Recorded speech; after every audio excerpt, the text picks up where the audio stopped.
Hi folks, you're with Tacitus Today, your pushback channel, and thank you for joining this audio live stream.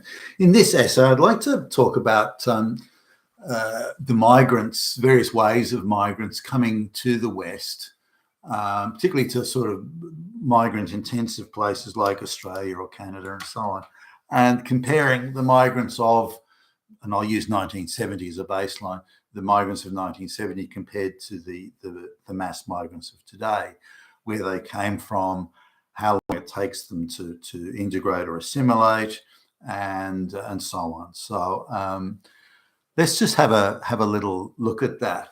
Now,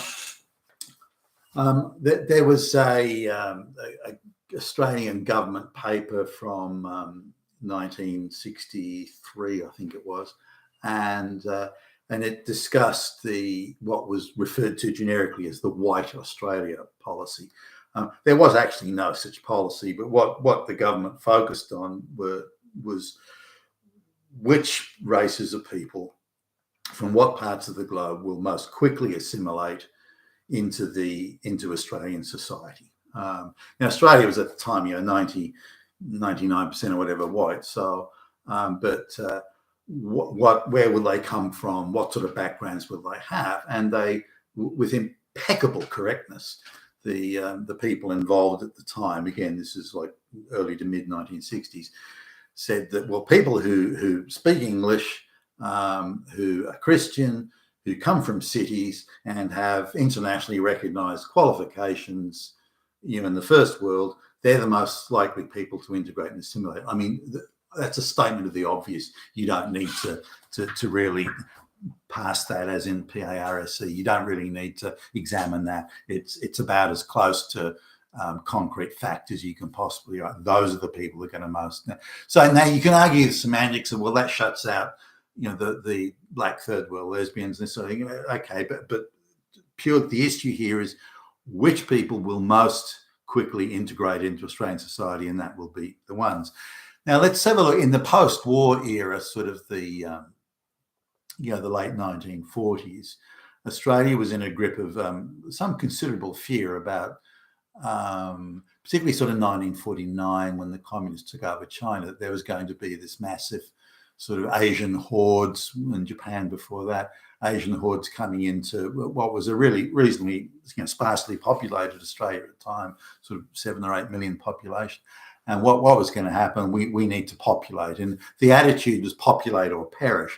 And there were all these refugees in Europe following World War II. And then there was the communist uprising in Greece. And there was, various goings on in Europe. And so there was numbers of refugees. And, yep, we'll take some of them. They took a lot of the southern, the Greek, the rural Greek and the southern Italian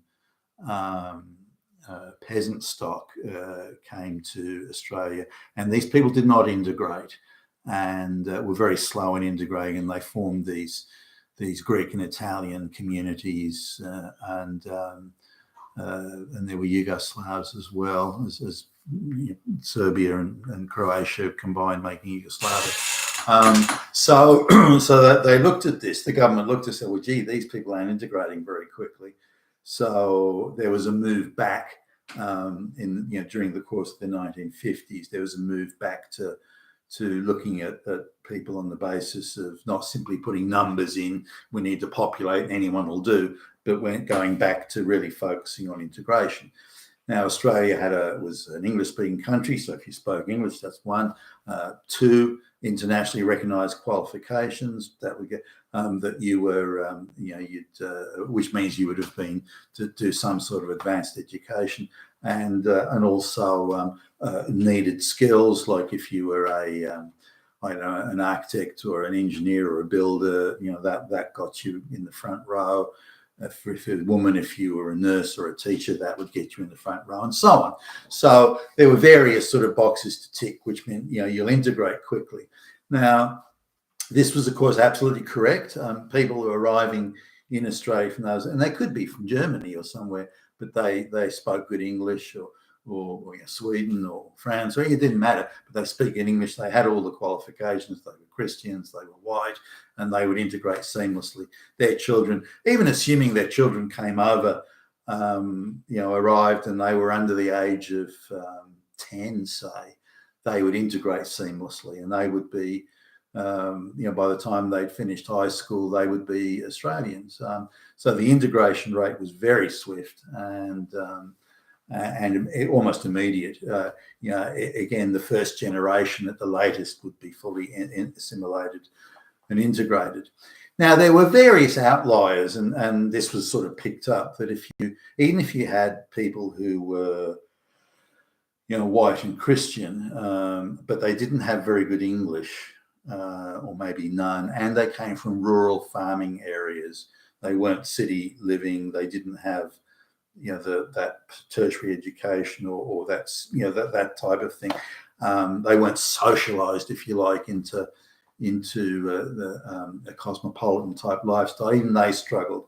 So if you had Dutch peasants, for example, that didn't speak English, but they'd be brought out because they were white and Christian and so on, even they would struggle. And it was like the second or even the third generation before they'd fully assimilated. So that was like a Dutch immigrant that came over to Australia in 1970. They immediately found out where the Dutch communities were living, and they'd cluster there and creating a form of ghetto. They'd only hang around with each other, only go to Dutch shops, and they'd only go to a bank if there was someone there who was part of the Dutch diaspora. And so even there, you're looking at someone who's been in Australia for coming over in the early 20s, who's been in Australia 50 years. They barely speak English to the competence of, say, first-year primary school. So even here, the integration rate was low. So there were a number of things that would ensure swift integration, and speaking English as a first language was the primary one. And of course, there are others I mentioned: qualifications, city living, and so on.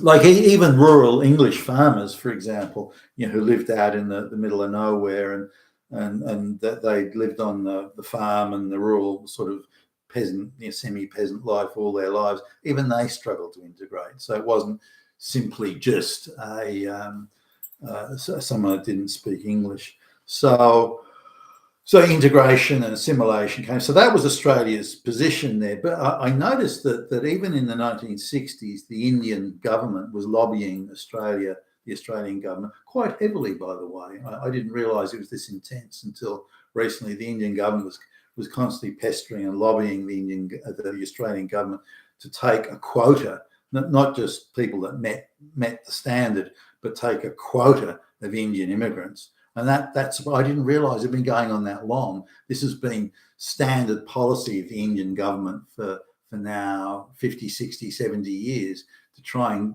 get rid of their surplus population. And they don't want to get rid of the best and the brightest. They want to get rid of the people that they want to get rid of. And they were even doing it back in the 1960s. Now, the Australian government turned them down, and this was, the Indians to, it is because you are racist. And so this was very much the attitude of the Indians back in the time, still would be today. But now they're getting the quotas they want. They want to get rid of their surplus population. They've only got to, wave their hand in the air, and straight away there's, we'll take another 100,000, not a problem. So the assimilation rate was varied depending on a number of factors. The primary factor was speaking English, white Christian help, but and the next was cosmopolitan living with some sort of advanced education in a needed occupation. And so that would ensure swift assimilation.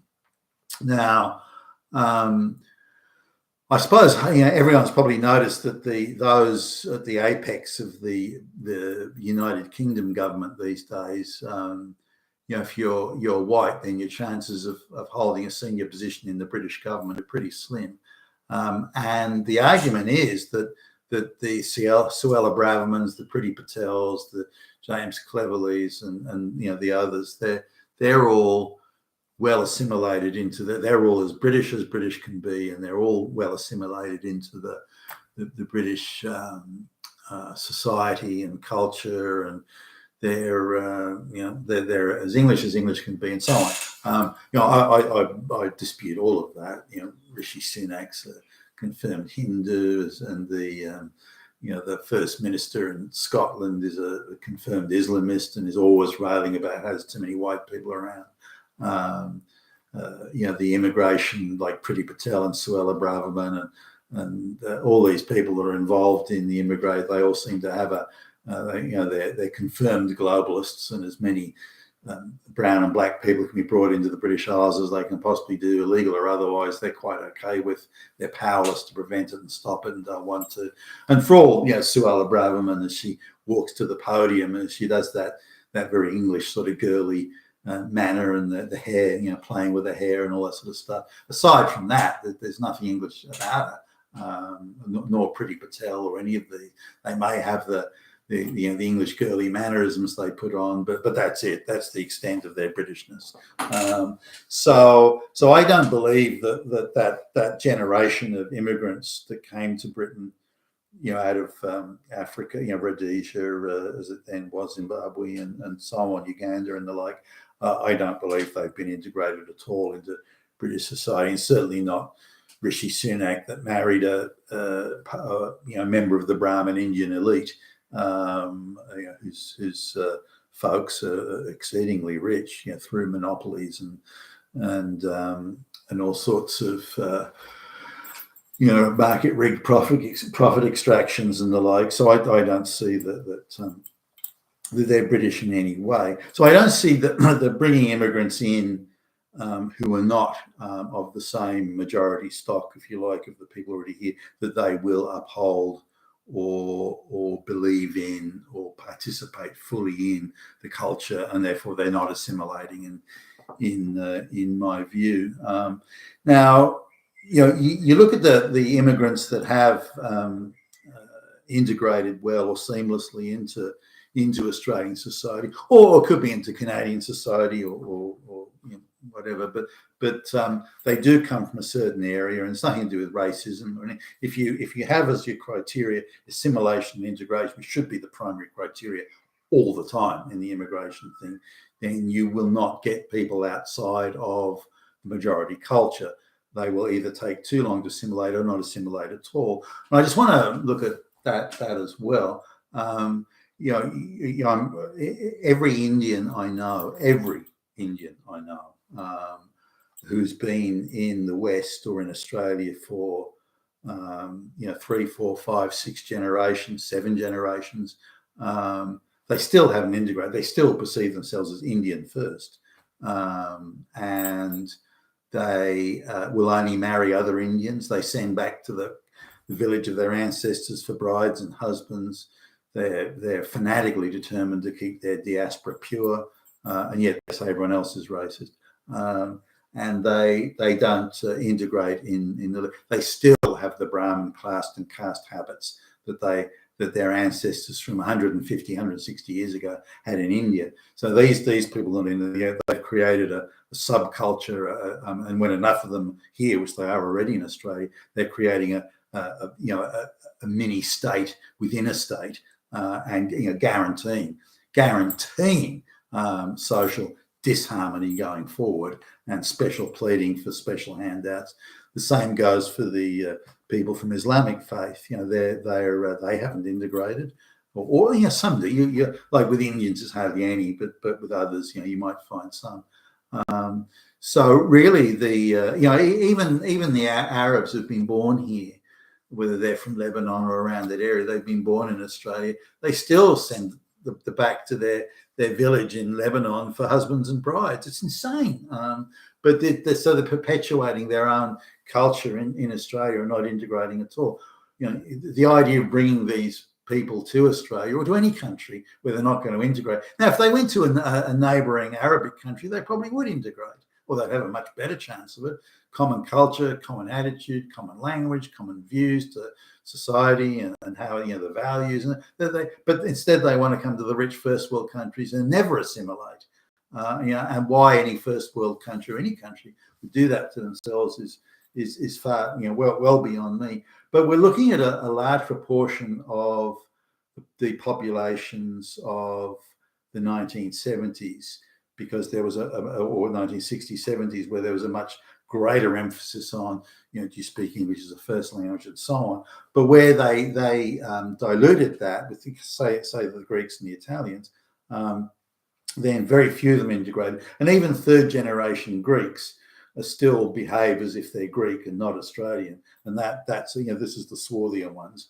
Now, let's take somebody that came from Rome or just north of Rome. And they came to Australia in 1970, and the kids were fairly young, probably under 10, maybe first year, middle primary school to first year high school type. He was I think he was a chemist, and she was I can't remember what she did, teacher, maybe a nurse, something like that. They both spoke very good English. So they came to, they were urban living, advanced education and so on. They came to Australia, their integration, and they were very pale skinned, by the way. They didn't have that Southern Italian swarthiness, and they integrated almost immediately. The kids are as Australian as any other kid. So that they're still Italian, but because they ticked the other boxes, they spoke good English. They were suburban, urban living with integrated into, if you like, an urban lifestyle. They fitted in very well, and again assimilated. So it was possible for people from Italy or Greece, for that matter, or anywhere, that ticked those boxes to fit. But when they didn't have English, rural country folks, that sort of thing, the chance of assimilation dropped dramatically and drastically. So the policy of immigration that the Australian government had in the 60s, as much as it's derided today as fascist, Nazi, Hitler, yeah, it was focused on assimilation, integration, and did that, I think, very, very successfully in its choices. But that's changed now, and the choice of immigrants have even we're say Indians that speak, your Sri Lankans, for example, that speak English.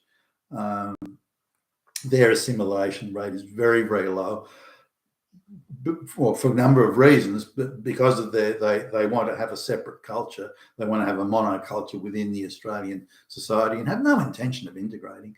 And so, and again, send back to the village of their ancestors for husbands and brides. So the choice of people is bringing about this thing of non-integration, and is simply not happening. So vast swathes now of the migrant population of Australia not only not integrating, but have formed ghettos and have no intention of integrating. Now, there are a few things that allow them, apart from the choice of the migrants, there's a few things that allow them to do this. One is sending back to the village of their ancestors, the origins of their diaspora for husbands and brides. If that was stopped, that would have a huge effect. Just that, because then they couldn't renew their culture as much as they are. So if they want to marry other Indians that are born locally in Australia, then that will have a big effect on the ability of the culture of these non-assimilating cultures. It would have a big effect on the ability to replicate themselves. So that really needs to be looked at. The second thing is the family reunion. Every fucking one of these third world families, they dream of just one. If we can just get one of us into that first world country, then the rich first world white country. If we can just get one of our number in there, then we can have all these family reunions. So when one gets in, then they'll bring people, then they can bring their cousins in, and before you know it, the one person's multiplied, and we've got 100 people that we can bring out to these rich first world, and that's their thing, that's their shtick. So if family reunion was disallowed, other than a direct, has to be a husband, wife, or child. That's other than an immediate direct family member, not a mother, father, and cousins and second cousins and aunts and uncles. None of that. Then that would also have a drastic effect. That would stop this forming of ghetto communities where they've got 3, 4, 5 generations living in one house, all replicating their culture and reconfirming it and giving it, giving it solidarity and in opposition to the local culture. These two things alone would do. The third thing is that you must, in the space of 3 years, be competent in the local language. And if you're not, then you'll have to prove why you shouldn't go back to your country of origin. That would have a huge effect as well. So there are a few things that can be done. And so, well, no, you're welcome to come to Australia or the West, but you can't send back to the village of your ancestors for a bride. But we've been betrothed since we were born. Too bad. Too bad. You're a citizen of this country now. You have to marry someone who was born here. This idea of sending away for bride, no, not on. No, you can't bring your relatives out here. Too bad. You're here to have a new life, not to bring your whole fucking village with you, and so on. So if these things were done, they would have a huge effect on assimilation. So if the propensity for assimilation isn't done at the point of selecting or accepting the immigrant, that is, they don't speak English, they come from a third world peasant culture, all this sort of stuff, then the next tier, the next point is to say, all right, now you're here, you're now a citizen of this country, and you can't import your culture from now this third world just because you're here. You have to be part of this culture now, and I think that would make a big difference. But that's only my view, and what do I know? You've been with Tacitus today, your Pushback channel. Thank you for listening.